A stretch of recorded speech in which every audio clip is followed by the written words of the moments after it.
ಜೀವನ್ ನನ್ನ colleague political correspondent ಈ ಬಗ್ಗೆ ಮತ್ತಷ್ಟು ಮಾಹಿತಿ ನೀಡ್ತಾರೆ. ಜೀವನ್, ಈಗ KPSC ಗೊಂದಲದ ಗೂಡಾಗಿದೆ, ಅದು ಹಳೆ ಸಮಾಚಾರ. ಆದರೆ I am very interested and curious about doctor G Parameshwar's reaction.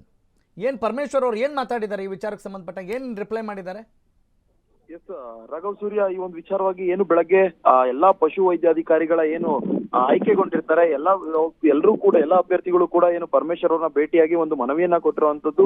ಯಾಕಂದ್ರೆ ಅವ್ರಿಗೆ ಈ ರೀತಿಯಾದಂತಹ ಏನು ಆಯ್ಕೆ ಪೂರ್ಣಗೊಂಡಿಲ್ಲ ಅನ್ನೋ ಒಂದು ವಿಚಾರವಾಗಿ ಮನವಿಯನ್ನ ಕೊಟ್ಟಿದ್ದಾರೆ. ಆದ್ರೆ ಇದಕ್ಕೆ ಏನು ಮನವಿಯನ್ನ ಸ್ವೀಕರಿಸಿರೋದಷ್ಟೇ, ಇದು ಇನ್ನೂವರೆಗೂ ಯಾವುದೇ ರೀತಿಯಾದಂತಹ ರಿಯಾಕ್ಷನ್ ನ ಪರಮೇಶ್ವರ್ ಅವರು ಅವ್ರಿಗೆ ಕೊಟ್ಟಿರುವುದಲ್ಲೇ ಇರುವಂತದ್ದು. ಸದ್ಯ ಅವ್ರಿಗೂ ಕೂಡ ಗೊಂದಲ ಹುಟ್ಟಿಸಿರುವಂತದ್ದು. ಎಲ್ಲಾ ಅಭ್ಯರ್ಥಿಗಳು ಏನು ಪರೀಕ್ಷೆಯನ್ನ ಬರೆದಿದ್ರು ಅವ್ರಿಗೂ ಕೂಡ ಇದು ಗೊಂದಲವನ್ನ ಉಂಟು ಮಾಡಿರುವಂತದ್ದು. ಇದ್ರ ಜೊತೆಗೆ ಏನು ಈಗ ಕೆಲವೊಂದು ಆರೋಪಗಳನ್ನ ಮಾಡಿರುವಂತದ್ದು.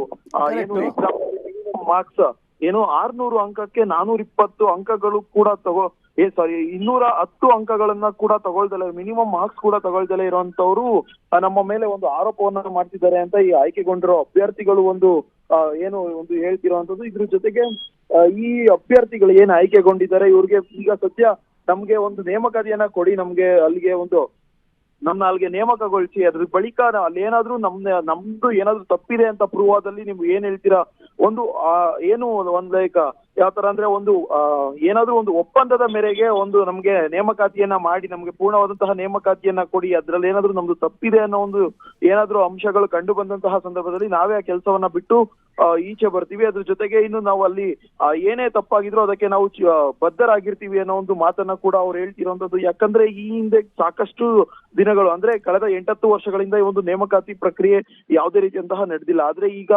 ಸಾಕಷ್ಟು ಏಜ್ ಬಾರ್ ಆದಂತವ್ರು ಇರ್ಬೋದು, ಅಂದ್ರೆ ಕೊನೆ ಆಪ್ಷನ್ ಈಗ ಅವ್ರಿಗೆ ಕೊನೆಗಳು ಅಂದ್ರೆ ಇನ್ನೊಂದು 34-35 ವರ್ಷ ಇರೋರು ಕೂಡ ಈ ಸದ್ಯ ಈ ಒಂದು ಆಯ್ಕೆಗೊಂಡಿರುವಂತದ್ದು ಅಂತ ಅವ್ರಿಗೆ ಮುಂದಿನ ಬಾರಿ ಅಂದ್ರೆ they are challenging the system.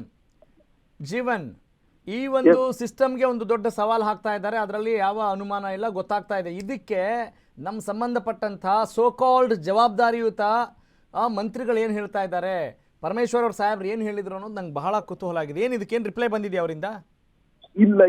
ಇಲ್ಲ ರಾಘವ್ ಸೂರ್ಯ, ಈ ರೀತಿಯ ಈಗ ಸಾಕಷ್ಟು ಜನಗಳು ಈಗ ಅವ್ರ ಮನೆ ಬಳಿ ಬಂದಂತಹ ಸಂದರ್ಭದಲ್ಲಿ ಸಾಕಷ್ಟು ಮನವಿಗಳನ್ನ ಅವ್ರು ತಗೊಳ್ತಾರೆ, ಅದನ್ನ ಕ್ಲಿಯರ್ ಮಾಡ್ತೀನಿ ಅನ್ನೋ ಒಂದು ಮಾತನ್ನ ಭರವಸೆಯನ್ನ ಕೊಟ್ಟಿರ್ತಾರೆ. ಆದ್ರೆ ಇಲ್ಲಿವರೆಗೂ ಯಾಕಂದ್ರೆ ಈಗ ಪಶು ವೈದ್ಯಾಧಿಕಾರಿ ಸಚಿವರು ಕೂಡ ಈಗ ಇಲ್ದಲೇ ಇರುವಂತದ್ದು, ಇವ್ರಿಗೆ ಇನ್ನು ಮತ್ತಷ್ಟು ಕಷ್ಟ ಆಗಿರುವಂತದ್ದು.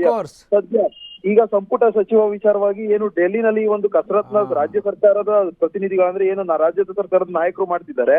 ಆದ್ರೆ ಈ ಸಂದರ್ಭದಲ್ಲಿ KPSCಯ ಈ ಪಶು ವೈದ್ಯಾಧಿಕಾರಿಗಳ ಒಂದು ಎಕ್ಸಾಮಿನೇಷನ್ ಅಲ್ಲಿ ಈ ಒಂದು ರೀತಿಯಂತಹ ಸಂಕಷ್ಟಗಳು ಅಭ್ಯರ್ಥಿಗಳಿಗೆ ಎದುರಾಗಿರುವಂತದ್ದು ಸಾಕಷ್ಟು ಅಂದ್ರೆ ಈಗ ಆಯ್ಕೆಗೊಂಡಿರೋ ಅಭ್ಯರ್ಥಿಗಳಿಗೆ ಇದು ಒಂಥರ ಗೊಂದಲದ ಗೂಡಾಗಿರುವಂತದ್ದು. ಇದ್ರ ಜೊತೆಗೆ ಈ ಗೊಂದಲವನ್ನ ಪರಿಹರಿಸಲಿಕ್ಕೆ ಇನ್ನು ಅದಕ್ಕೆ ಸಚಿವರು ಬೇಕೋ ಆ ಒಂದು ಭಾಗಕ್ಕೆ ಆ ಸಚಿವರು ಬಂದಂತ ಸಂದರ್ಭದಲ್ಲಿ ಇವ್ರಿಗೆ ಏನಾದ್ರು ನ್ಯಾಯ ಒದಗಿಸ್ತಾರ, ಇಲ್ಲ ಅದಕ್ಕಿಂತ ಮುಂಚೆನೆ ಏನಾದ್ರು ರಾಜ್ಯ ಸರ್ಕಾರ ಈ ಎಲ್ಲಾ ಅಭ್ಯರ್ಥಿಗಳನ್ನ ಗಮನದಲ್ಲಿ ಇಟ್ಕೊಂಡು ಆದಷ್ಟು ಬೇಗ ಕ್ಲಿಯರ್ ಮಾಡುತ್ತಾ ಅನ್ನೋದು ಸದ್ಯ ಕಾದ್ ನೋಡ್ಬೇಕಾಗಿರೋದು. ಕಾದ್ ನೋಡುವಷ್ಟು ಪುರ್ಸತ್ ಇಲ್ವೇ ಇಲ್ಲ ಈಗ ಜೀವನ್. ಯಾಕಂತ ಹೇಳಿದ್ರೆ ಅದೇ ಅಭ್ಯರ್ಥಿಗಳ ಸ್ಥಾನದಲ್ಲಿ ನಾವು ನಿಂತು ನೋಡಿದ್ರೆ ನಿಮ್ಗೆ ರಣರಣ ಅನ್ನತ್ತೆ, ರಕ್ತ ಕುದಿಯತ್ತೆ, ಹಂಗಾಗಿದೆ. ಈಗ ನಾವು ಡೆಲ್ಲಿಲಿ ನೋಡಿದೀವಿ ಹೆಂಗಾಯ್ತು ಅಂತ ಹೇಳಿ. ಅಲ್ಲಿ ಪ್ರಶ್ನೆ ಪತ್ರಿಕೆ ಸೋರಿಕೆ ಆದಾಗ ಯಾವ ರೀತಿಯಾಗಿ ದೊಡ್ಡ ಮಟ್ಟದ ಒಂದು ಚಳವಳಿ ಆಯಿತು ಅನ್ನೋದು ನೋಡಿದ್ದೀವಿ. ಅಲ್ಲಾದರೆ ನೇರವಾಗಿ ಮಿನಿಸ್ಟ್ರ್ ಕಾರಣ ಆಗ್ತಾರೆ. ಇಲ್ಲಿ ಮಂತ್ರಿಗಳು ಬೇರೆ ಯಾವುದೋ ನಂಬರ್ ಕೊಡೋದು ಅಥವಾ ಅವ್ರ ಕಾರಣ ಇವ್ರ ಕಾರಣ ಅಂತ ಹೇಳ್ಕೊಂಡು ತೇಲಿಸ್ಕೊಂಡು ಹೋಗೋದಿದೆಯಲ್ಲ, ಹೌ ಇಸ್ ಇಟ್ ಫೇರ್? ಇದು ಬರೀ ನಂದೊಂದೇ ಪ್ರಶ್ನೆ ಅಲ್ಲ, ನಮ್ಮ PCRL ನವೀನ್ ಪ್ರಗತಿ ಅವರು ಕೂಡ ಕೇಳ್ತಾ ಇದ್ದಾರೆ. ಅಂದರೆ ಎಲ್ಲರಿಗೂ ಕೂಡ ಇದು ಎಷ್ಟರ ಮಟ್ಟಿಗೆ ತಾಗ್ತಾ ಇದೆ, ಶಿಕ್ಷಣದ ಮಹತ್ವ ನಮಗೆ ಗೊತ್ತಾಗ್ತಾ ಇಲ್ಲ, ನಮ್ಮ ಸೋ ಕಾಲ್ಡ್ ಆಳುವಂಥ ನಾಯಕರಿಗೆ ಇದು ದೊಡ್ಡ ಮಟ್ಟದ ಒಂದು ಚಳವಳಿ ಆಗಬೇಕಾಗಿದೆ ಅನ್ನೋ ಒಂದು ಒತ್ತಾಯ ಕಂಡು ಬರ್ತಾ ಇದೆ, ಇಲ್ಲಿ ಕೇಳಿ ಬರ್ತಾ ಇದೆ, ನಮ್ಗೆ ಇಲ್ಲಿ ಸ್ಟುಡಿಯೋದಲ್ಲೇ ಕೇಳಿ ಬರ್ತಾ ಇದೆ. ಅಲ್ಲಿ ಹೆಂಗಿದೆ ಪರಿಸ್ಥಿತಿ? ಅಂಥ ವಾತಾವರಣ ಇದೆ ಅಂತ ಅನ್ಸುತ್ತಾ ಜೀವನ್? ಎಸ್, ಹೌದು ರಾಘವ್ ಸೂರ್ಯ. ಯಾಕಂದ್ರೆ ನಾವು ಕಳೆದ ಬಾರಿ ನೀವ್ ಹೇಳ್ದಾಗೇನೆ ನೀಟ್ ಎಕ್ಸಾಮ್ ನಲ್ಲೂ ನಾವು ನೋಡಿದ್ವಿ, ಡೆಲ್ಲಿನಲ್ಲಿ ಒಂದು ಬೃಹತ್ ಆದಂತಹ, ಡೆಲ್ಲಿ ಅಲ್ಲ ದೇಶದಾದ್ಯಂತ ಒಂದು CJP ಅನ್ನೋ ನೇತೃತ್ವದಲ್ಲಿ ಒಂದು ಪ್ರತಿಭಟನೆ ಆಯ್ತು ಅನ್ನುವಂಥದ್ದು ಒಂದು ಎಕ್ಸಾಂಪಲ್ ನ ಇತ್ತೀಚೆಗಷ್ಟೇ ನಡೆದಿದ್ದು ತಗೊಬಹುದು. ಅದೇ ರೀತಿಯಾಗಿ ಇದೇ ಒಂದು ವಿಚಾರವಾಗಿನೇ ಏನೊಂದು ವಿದ್ಯಾರ್ಥಿಗಳ ಭವಿಷ್ಯದ ಒಂದು ವಿಚಾರವಾಗಿನೇ ಅಲ್ಲಿ ಶಿಕ್ಷಣ ಸಚಿವರು ಕೂಡ ಒಂದು ರಾಜೀನಾಮೆಯನ್ನ ಕೊಟ್ಟಿದ್ದು ಕೇಂದ್ರದಲ್ಲಿ. ಆದ್ರೆ ಇಲ್ಲಿ ನಮ್ಮ ರಾಜ್ಯದಲ್ಲಿ ಈಗ ಅಪ್ಲೈ ಆಗ್ಬೇಕಲ್ವಾ? ಹೌದು. ಆದ್ರೆ ರಾಘವ್ ಸೂರ್ಯ, ಇಲ್ಲಿ ಹೇಗಿದೆ ಅಂದ್ರೆ ಸಿಚುಯೇಷನ್, ಇನ್ನು ನಮ್ಗೆ ಬೇಕಾದಂತಹ ಶಿಕ್ಷಣ ಮಂತ್ರಿಗಳು ಯಾರು ಇಲ್ಲ, ಒಂದು ಭಾಗಕ್ಕೆ ಬೇಕಾದಂತಹ ಮಂತ್ರಿಗಳು ಯಾರು, ಈ ಒಂದು ಯಾರು ನಿರ್ಧಾರನೇ ಉಪಮುಖ್ಯಮಂತ್ರಿಗಳು ನೇರವಾಗಿ ಬಂದು ಅವರನ್ನ ಉದ್ದೇಶಿಸಿ ಮಾತನಾಡಿ ಅವ್ರಿಗೆ ಸುಮ್ಮನೆ ಕಾಟಾಚಾರಕ್ಕೇನೋ ಮಾತನಾಡಿದ್ರೆ ಸಾಕಾಗಲ್ಲ. ಅವ್ರ ಮಾತಿಗೆ ಏನಾದರೂ ಬೆಲೆ ಸಿಗುತ್ತಾ? ಅವ್ರ ಮಾತನ್ನ ನಂಬಿಕೆ ಬರುತ್ತಾ? ನಮ್ಮ ಅಭ್ಯರ್ಥಿಗಳನ್ನ ಕೇಳಿದ್ರೆ ಇಲ್ಲ ಅಂತಾನೆ ಬರ್ತಾ ಇರೋದು ಅಲ್ವಾ? ಅದಕ್ಕೆ ಅವ್ರು ಹೈರಾಣ ಆಗಿದ್ದಾರೆ ಅಂತ ಅನಿಸ್ತಾ ಇಲ್ವಾ? ಎಸ್ ಎಸ್ ಯಾಕಂದ್ರೆ ಈ ವಿಚಾರವಾಗಿ ಈಗ ಆಲ್ರೆಡಿ ಬೇಸತ್ತಿದ್ದಾರೆ. ಈ ಏನು ಪರೀಕ್ಷೆ ಬರೆದು ಆಯ್ಕೆಗೊಂಡಿದ್ದಾರೆ ಈ ಅಭ್ಯರ್ಥಿಗಳು, ಹಾ ಈ ಅಭ್ಯರ್ಥಿಗಳು ಎಲ್ಲರೂ ಬೇಸತ್ತಿದ್ದಾರೆ. ಯಾಕಂದ್ರೆ ಎಷ್ಟೋ ಜನ ಒಂದು 30+33 34 ಏಜ್ ಇರುವಂತವ್ರು ಬಂದಿದ್ದಾರೆ.